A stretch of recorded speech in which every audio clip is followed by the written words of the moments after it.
На околу 60.000 вработени во јавниот сектор мартовската плата треба да им биде повисока за над 2.000 денари. Ова е всушност усагласување со минималецот кој се зголемува на 22.500 денари. Но одлуката за повисока минимална плата се уште не е објавена во службен весник. Од ССМ не очекуваат овие вработени да бидат изиграни затоа што тоа е кривично дело. Ако им го скрати работодавачот, представува кривично дело, на политичарите, односно на функционерите во момент им треба таков луксус да се обидуваат на работниците да им кратат од и така ниските плати. Да не забораваме дека станува збор за 2.500 денари по работник во јавниот сектор наспроти 2.500 евра плати на функционери, на директори кои ќе се обидат на некаков начин да го изиграат законот ако има такви.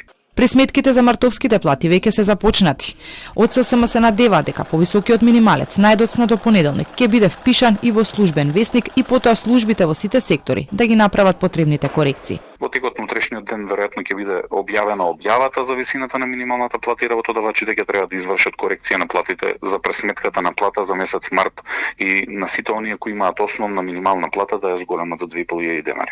По објавата од страна на економско-социјалниот совет ќе биде доставено во службен весник, веројатноста да излезе службениот весник во петок или евентуално најдоцна понеделник. Ова усогласување е согласно законите и подпишаните колективни договори.